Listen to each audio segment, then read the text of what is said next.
O TCE Notícia está de volta falando sobre o Pra Saúde. Leal, a gente no bloco anterior estava falando sobre esse serviço de regulação que estados ou municípios podem ter, e você queria fazer uma explicação sobre isso. Sim. É porque ter os serviços regulados é um conjunto muito grande de coisas que está dentro desse conceito, né? Então, um determinado município, por exemplo, e é comum que o município tenha a regulação de algum serviço.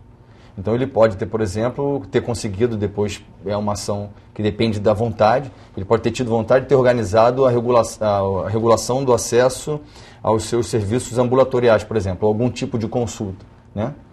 Mas isso não significa que ele tenha sob regulação todos os serviços, tenha regulado todos os seus serviços de saúde.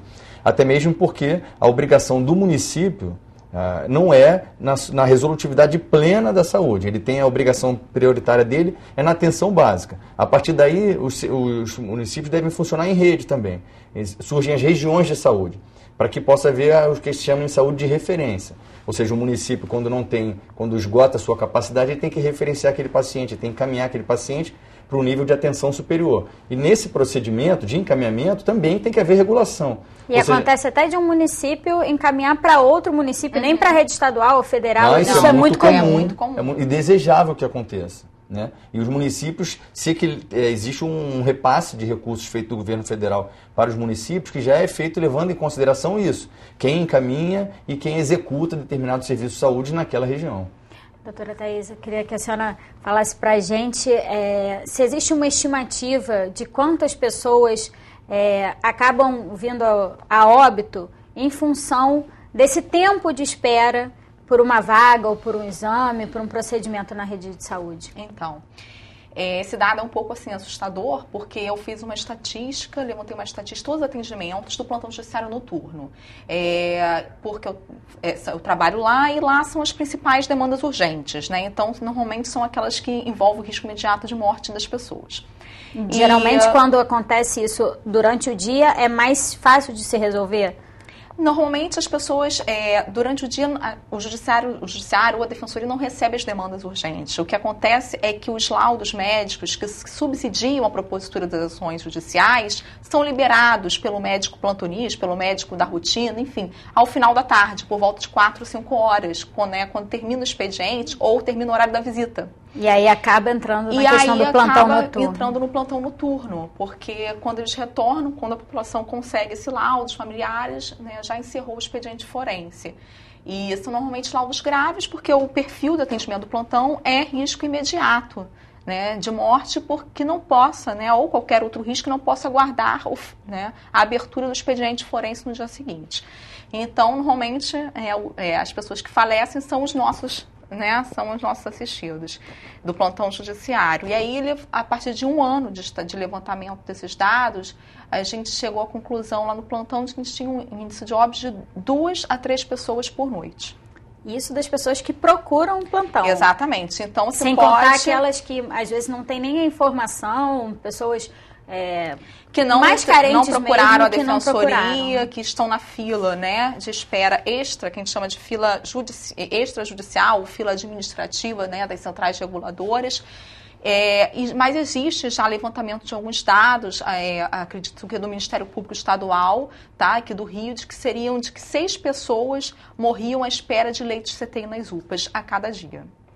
É um problema para se resolver, tentar pelo menos se resolver com o Pra Saúde, né, Leal? Pois eu acho que a partir desses números, né, porque na verdade a gente não pode dizer que a pessoa morreu porque não teve atendimento, mas pode ser que ela fosse morrer de qualquer maneira, mas basta que seja um de nós, né, para a gente ter certeza da importância do atendimento. Querer, né, ter a oportunidade, e ser atendido, ter direito a esse tratamento médico é que é fundamental. Às vezes a gente sabe realmente que a transferência para um CTI, a pessoa vai virar óbito, mas quem somos nós para decidir acerca da vida de alguém, né? Todos os mecanismos têm que ser oferecidos. Exatamente. Sim, eu acho que esse é o maior direito violado, né? E essa talvez seja comparável à violação desse direito, é a nossa motivação, é o nosso esforço com a criação do Pra Saúde.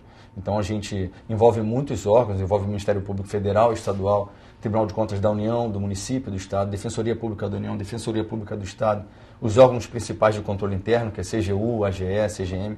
Então, são órgãos que já têm muitas tarefas, as pessoas têm uma agenda muito cheia, mas a gente está numa rotina semanal, pelo menos, de a gente se encontrar. E no dia 7 teve o evento na sede do Tribunal de Contas. 7 de abril. Que foi que é o Dia Mundial da Saúde, que foi um dia importante porque simbolizou a assinatura do Pra Saúde, contou com a presença pessoal do governador do Estado, uma demonstração significativa de apoio do quanto ele está sensível a essa questão e do quanto ele também acredita que um sistema, que uma organização do acesso do serviço de saúde em rede possa ajudar toda... Porque acaba caindo muito também, graças ao tamanho da rede hospitalar do Estado, muitos desses problemas, muitas dessas questões acabam na administração do Estado. Então, por essa questão também, ele está também muito sensível às dificuldades da população de uma maneira geral, também depois pela judicialização, por todo o problema que a judicialização provoca. Então, é uma questão de fácil sensibilização, né?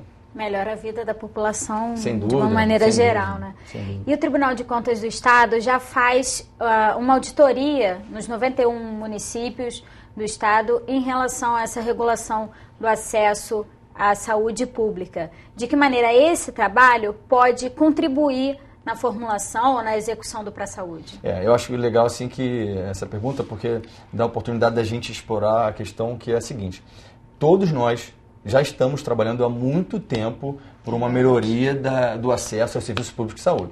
Todos esses órgãos que eu listei, a Defensoria no seu dia a dia, o TCU, o TCM, o TCE, o Ministério Público, todos trabalhamos, né?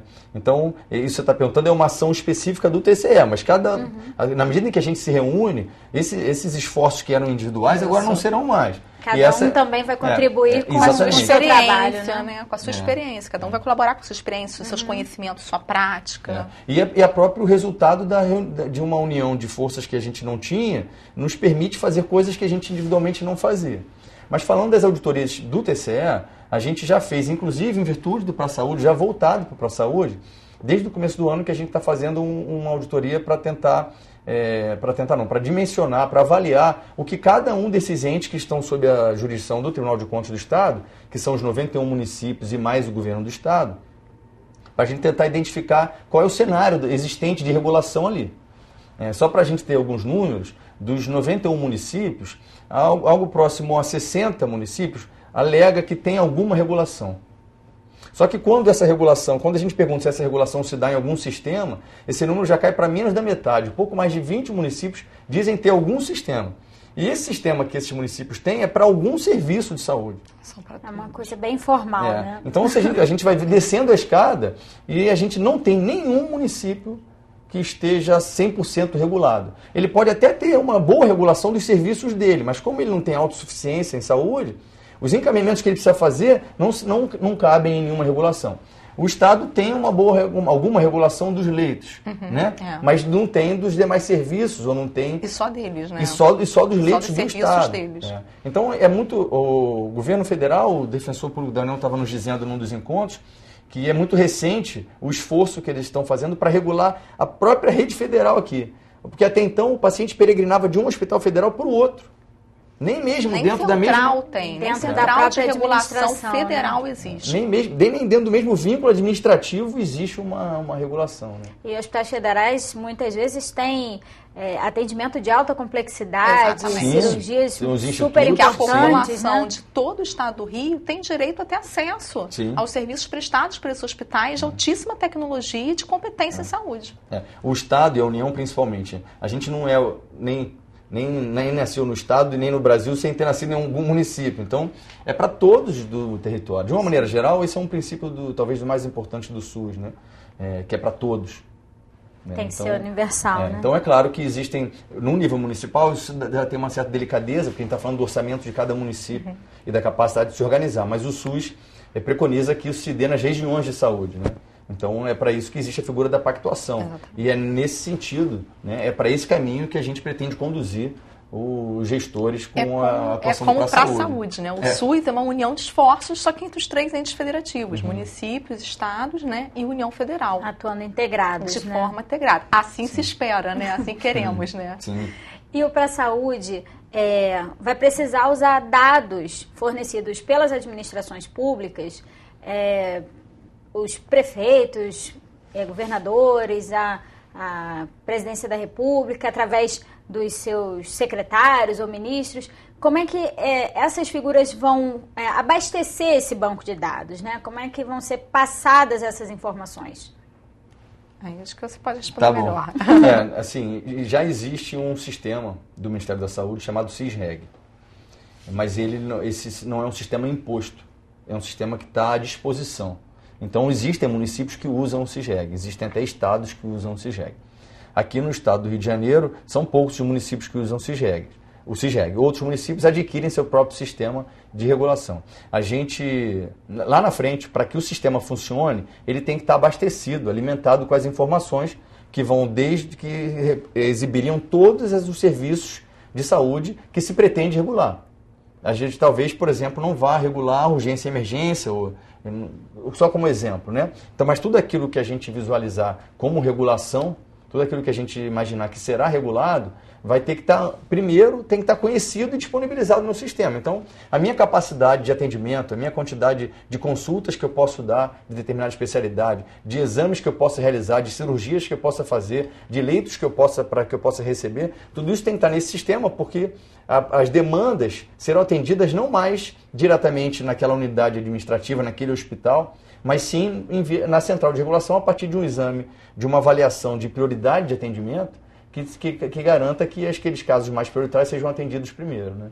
Então, você vai abastecer com essas informações primárias e vai sendo atualizado de acordo com o que for oferecido. Vai ter dentro da página do TCE, vai ter um formulário, e aí os gestores ou os representantes das unidades de saúde, eles vão preencher esse formulário, informando para eles e para os membros da Prasaúde a oferta real dos serviços de cada unidade. Eles vão ter que preencher esse formulário. A partir de junho, acredito que já esteja disponível, Sim. né? É o primeiro passo, né? A gente não pretende desenvolver o sistema, né? A gente não teria condições técnicas para desenvolver esse sistema de regulação para todo o território do Estado. Mas o levantamento, ou seja, o dimensionamento da oferta real, a gente vai começar a fazer desde já. Então a gente imagina que talvez em maio ou mais tardar em junho, a gente já tenha o resultado desse dimensionamento feito. Então cada administração, seja ela municipal, seja estadual ou mesmo a administração federal, vai informar a partir de um roteiro, de um direcionamento que a gente está dando nesse formulário, qual é a sua capacidade atual, pelo menos naquele momento de atendimento. E aí depois disso, para que isso funcione, vai ser fundamental que exista uma rotina de atualização daquilo. Exatamente. Né? Mas isso a gente imagina que já se dará dentro de um sistema. No primeiro momento, a gente vai estar fazendo o dimensionamento da oferta real de um determinado momento. Mas para que exista a regulação depois, a gente vai ter que estabelecer outras ações também associadas entre os órgãos da rede, para que a gente possa conduzir os administradores públicos, né? Os secretários de saúde, os prefeitos, como você bem mencionou, porque nesse passo a passo, para que a gente consiga ter esse sistema pleno, devidamente preenchido para uso. Criar uma rotina, né, neles de atualização desses dados. Bom, gente, infelizmente o programa está acabando. A gente espera que, se Deus quiser, ainda esse ano esse sistema já possa ajudar a melhorar a vida das pessoas e da saúde pública do Estado. Queria agradecer, doutora Thaisa, obrigada pela participação. Foi um prazer. Leal, também muito obrigada pela sua participação. Uma satisfação para todos nós, uma ação muito importante. Obrigada. O TCE Notícia fica por aqui. Se você quiser rever esse programa, basta acessar o nosso site, que é www.tvalerj.tv. TV Alerj, o canal do povo fluminense. Até a próxima.